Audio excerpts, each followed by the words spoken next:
আসলে উনি ওনার মতো করেই বলবেন, কেউ শুধরে দিতে পারবে না। আমাদের কখনো কখনো মনে হয়েছে যে চারপাশে তো অনেক আমলা থাকেন, লেখাপড়া জানা মানুষ থাকেন, তারা তো বলে দিতে পারেন যে এটা ভুল বলছেন, কি কি হচ্ছে, মানে ভুলটা শুধরে দিতে গেলে যে কি হয়।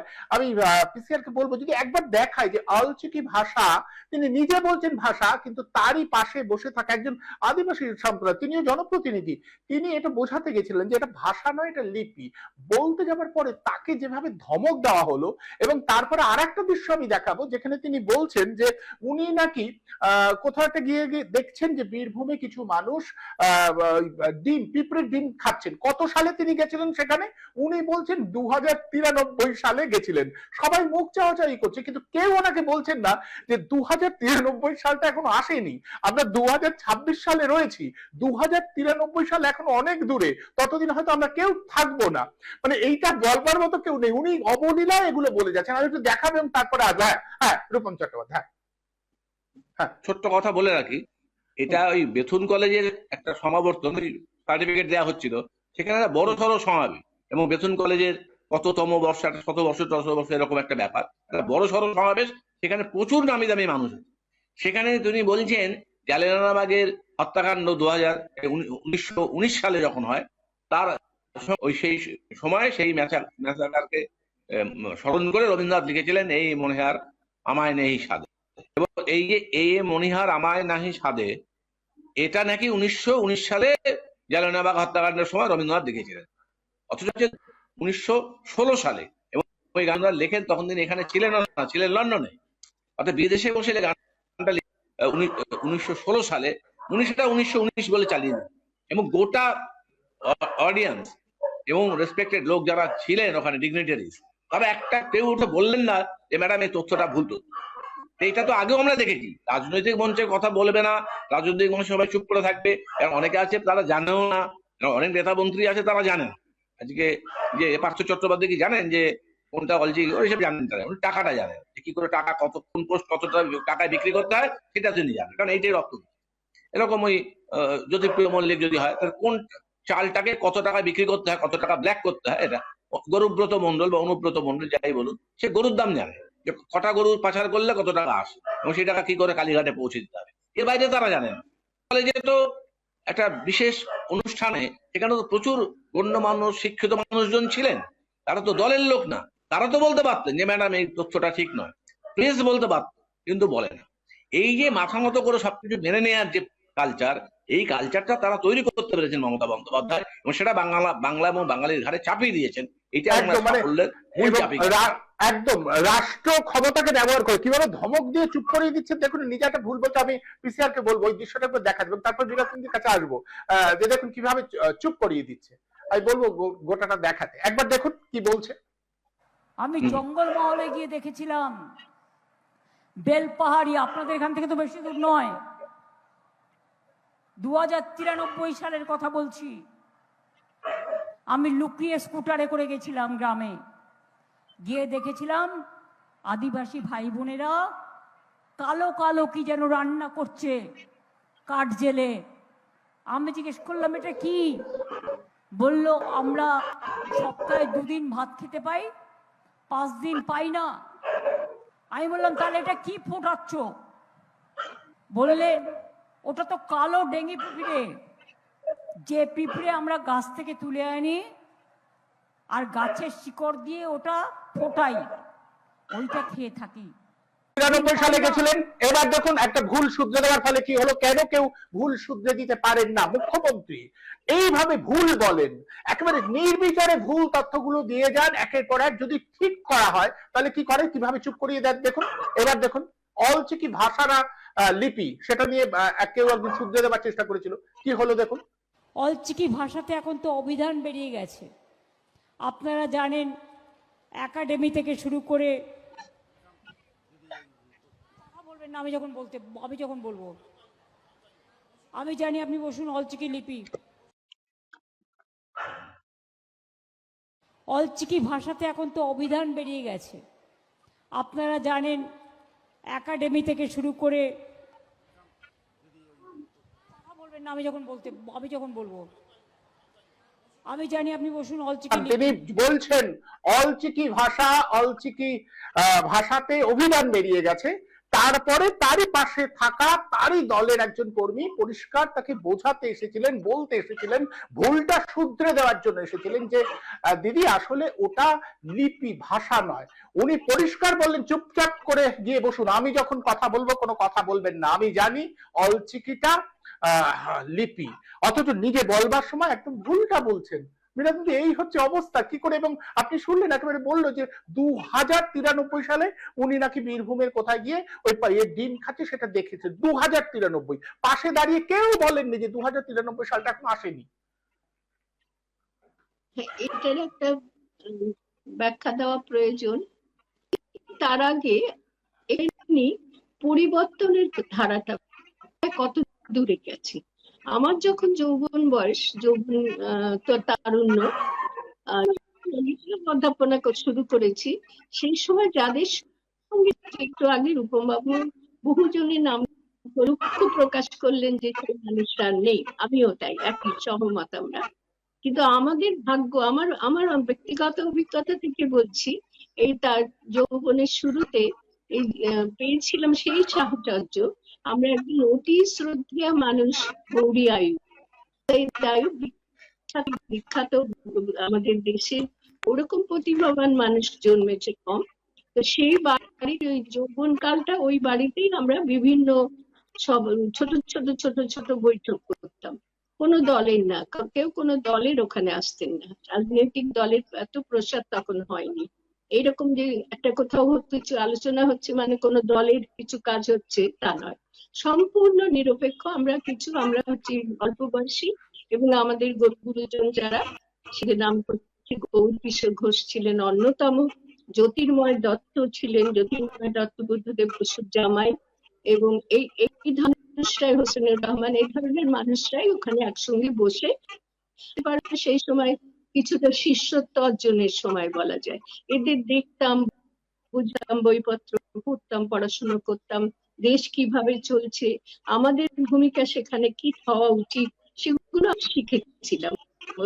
এই মহলটা নেই, এটাই দুঃখের কথা। এই যে মহল একটা চলছিল রমরম করছি, সেখান তো ব্যক্তিগতভাবে শিখেছি। একটা উদাহরণ দিচ্ছি, ইমার্জেন্সির সময়ে, জরুরি অবস্থার সময়ে গৌর কিশোর ঘোষ, জ্যোতির্ময় দত্ত এদেরকে কারাবরণ করতে হয়েছিল প্রতিবাদ করেছিলেন বলে। একটা ছোট্ট উদাহরণ দৃষ্টান্ত দিচ্ছি, সেগুলো গেঁথে গিয়েছিল ওই বয়সী মনির মধ্যে। একটা চিঠি কারাগার থেকে জ্যোতির্ময় দত্ত পাঠিয়েছেন গৌরী আয়ুব দিদিকে। কিভাবে, কার হাত দিয়ে কি করে হয়েছিল সম্ভব সেটা আর আমি জানি না, কিন্তু আমরা চোখে দেখিনি, শুনেছিলাম।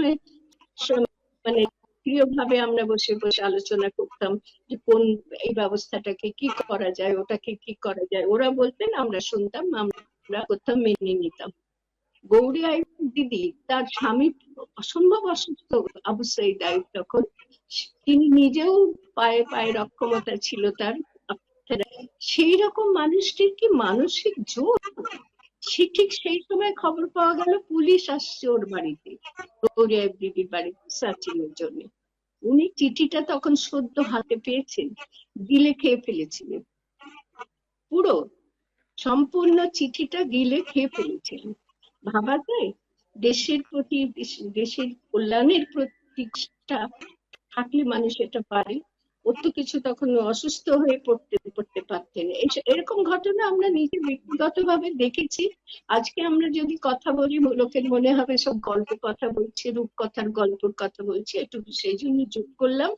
তুমি যে বিষয়টা তুলেছেন, ভুল ভাল উল্টো পাল্টা বলা, একেবারে ভুল ভাল এলোমেলো উল্টো পাল্টা কথা বলা, এটা দুটো আমি কেন্দ্রীয় শাসক দল এখন আর রাজ্য শাসক দলের যে অবস্থান, সেটাকে আমি খুব ছোট করে দুটো তিনটে কথা প্রকাশ করার চেষ্টা। কেন্দ্রীয় শাসক দলের অবস্থানটা অনেকটা স্পষ্ট। তারা কি করতে চাইছে, পুরো ভারতবর্ষের, আমি যতটুকু বুঝি, ভুল হলে রূপমবাবু বলবেন, তোমরা আরো বেশি ভালো জনগণের মানুষ। আমার মনে হয় কেন্দ্রীয় শাসক দল, বারবার বলছি, শাসক দলের উদ্দেশ্য হচ্ছে ভারতবর্ষের খোলনলচে পাল্টে দেওয়া। যা কিছু এখনো অবশিষ্ট আছে সমস্তটা একেবারে ধুয়ে মুছে সাফ করে দিয়ে নিজেদের মতো করে দেশটাকে গঠন করা, গোটা ভারতবর্ষ একদম পরিষ্কার, কোনো রকম আড়াল আবডাল নেই। তারা যে খুব আড়াল আবডালে করছে তাও না, এই যে এসআইআর ইত্যাদি নিয়ে যা সমস্ত করা হচ্ছে সেটার একটা প্রক্রিয়ারই বিভিন্ন রূপ।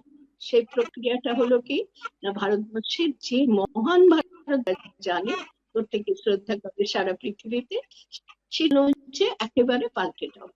তার নামই পাল্টে যাবে। ধর্মনিরপেক্ষ ভারত আর থাকবে না, কি ভারত হবে সেটা সবাই জানে। আমার উচ্চারণ সত্যি বলছি, একেবারে সত্যি কথা বলছি, উচ্চারণ করতেও আমার ভেতর থেকে একটা নক্কারজনক অনুভূতি। দেশের আবার ধর্ম হয় নাকি, এই ভারত ওই ভারত সেই ভারত হয় নাকি, তারা সেটা করতে চায়। সেটা আমি এই জন্য বললাম কথাটা, যে প্রক্রিয়াতে নিয়ে গিয়ে ভারতবর্ষের কল্যাণ চাইছে, সে প্রক্রিয়াগুলো বুঝতে আমাদের অসুবিধা হচ্ছে না। আমরা বুঝতে পারছি ওরা ডাইরেক্টলি এরকম একটা যাচ্ছে, এই লক্ষ্যে পৌঁছতে চায়। প্রশংসা করছি না, বলছি বুঝতে পারছি। মগজতন্ত্রে রূপম বাবু মস্তিষ্কের ক্রিয়ার কথা বলছিলেন না, মস্তিষ্কটা এখনো ক্রিয়াশীল, আমার অবশ্য শরীরও ক্রিয়াশীল, তো সেই ক্রিয়াশীলতা দিয়ে বুঝতে পারছি, ওলট পালট লাগছে না, বুঝতে পারছি ওদের উদ্দেশ্য কি এবং কোন পথে কিভাবে সেটা রোখা যায় সেটাও। কিন্তু রাজ্যের ক্ষেত্রে যেটা হচ্ছে, রাজ্যের সরকার নয়, রাজ্যের শাসক দলের ক্ষেত্রে যেটা হচ্ছে, এত উল্টো পাল্টা, এত ভুলভাল, এত অদ্ভুত, ওরা প্রতিপত্তি প্রতিষ্ঠা করতে চাইছে। আর এই মহিলা, একজন লিঙ্গ পরিচয় মহিলা, তিনি তার ঔদ্ধত্য প্রকাশ করছেন এবং তার কোনো সীমা পরিসীমা নেই। ভুল বলাটা অপরাধ নয়, ইংরেজিতে একটা শব্দ আছে যে টু এর ইজ হিউম্যান, মানুষের ভুল করাটাই মানুষের লক্ষণ, মানুষ বলেই ভুল করে আমরা বলি, কিন্তু ভুল করলে লজ্জা পাওয়ার কিছু নেই। কিন্তু ভুল করে যিনি বলেন আমি বলিনি, আমি ঠিকটাই বলেছি, একেবারে জলজান্ত জলা মিথ্যা এবং উদ্ধত্ত দেখায়, এবং একজন বয়স্ক মানুষের উপরে সেই উদ্ধত্ত প্রকাশ করছে। এর আগে একটা উদাহরণ দিয়ে শেষ করবো। এর আগে একদিন কোনো একটা সভায় ঠিক এই ধরনের ঘটনা, কোনো একটা উনি বলেছিলেন যে সারা জাহাজ সে আচ্ছা, সম্ভবত আমি যদি ভুল স্মরণ বিস্মৃতি নিতে থাকে আমার, নজরুল ইসলাম লিখেছেন, পরিষ্কার বলেছিলেন। তখন একটি ছেলে, আমি ছেলেটিকে চিনি, তিনি এখন এই রানী, আমাদের রাজ্যের রানীর পদতলে বিকৃত করে দিয়েছে, শিক্ষিত ছেলে, বৈজ্ঞানিক। সে দেখে তখন বোধহয় সদ্য ঢুকেছে, খুব একটা চরিত্র বুঝে উঠতে পারেনি। এর সে বলেছিল, দিদি ওটা কাজী নজরুল ইসলাম নেই, ইকবাল পর্যন্ত বলেছেন। একেবারে শটান পাশ ফিটে বললেন, আমি নিজে দেখলাম ছবিতে, মিডিয়া এআই নিশ্চয় ওখানে এআই কারসাজি করেনি, আমরা তো এখন অন্য আলোচনাতেও দেখতে পাচ্ছি। উনি শটান পাশ ফিরে বললেন, ছেলেটির নাম সামিরুল ইসলাম। আমি তো তাই বললাম, সামিরুল, অর্থাৎ উনি বলেছেন যে সারা জাহাজে আছে ইকবালের লেখা। এতখানি, এটা আমার মনে হয় উদ্ধত্তের প্রকাশ। আর আরেকটা জিনিসও লক্ষ্য করেছো, সময় চলে যাচ্ছে, বেশি সময় নিয়ে নিচ্ছি আমি, এখনই থামবো। আরেকটা বিষয় হলো, কথা বলেন যখন, কখনো এক জায়গায় দাঁড়িয়ে কথা বলেন, একদম অস্থির গতির লক্ষণ, একবার এদিকে যাচ্ছেন, একবার ওদিকে যাচ্ছেন, একবার ওদিকে যাচ্ছেন, অস্বাভাবিকতা নিঃসন্দেহে। আর এই ভুলভাল না করা, সেটাও অস্বাভাবিকতা নিঃসন্দেহে। কিন্তু আমরা যেখানে বিপদে যাচ্ছি, সেটা হচ্ছে অস্বাভাবিক ক্ষমা করে দেওয়া যায়, কিন্তু সেই অস্বাভাবিক স্পর্ধা প্রকাশ করে ক্ষমতায় বসে থাকা, ক্ষমতাকে থাকা, তার প্রকাশ ঘটানো যে আমি এত ক্ষমতাবতী, তুমি ভুল ধরতে আসছো, বন্ধুটা এখনো ঠিকঠাক জায়গায় আছে, এটাই অনেক ভাগ্য, কথা নয়। তো সে অনেকবার, মুশকিলটা হচ্ছে কি দেখো, এরকম অনেকবারই উনি করেছেন কাণ্ড, আর সংশোধন করতে গেলে কি হয় সেটাও সকলের জানা আছে। তবুও দু চারজন এখনো আমি বলবো যারা এরকম বলছিল, ওই আগে স্বামীরুল ও তো পদতলে লুটিয়ে পড়েছে, আর এই ভদ্রলোক মনে হয় আরো বেশি। এই যে উনি করেন, এটা তো একেবারে মস্তিষ্কের অস্বাভাবিকতা, নিঃসন্দেহে সত্যি।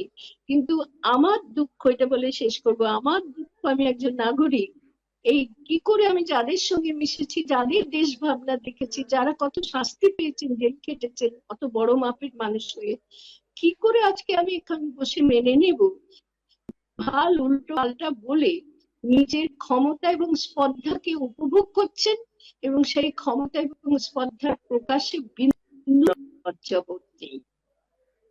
শেষ কথা বলি, সব থেকে বিদ্বান মানুষই জানেন যে আমি জানি, আমি অনেক কিছুই জানি না, জানি না। পণ্ডিত মানুষটা। আর সব থেকে মূর্খ, মহামূর্খ, সে মনে করে সে জানে, সে সব জানে। সে জানে না যে সে জানে না।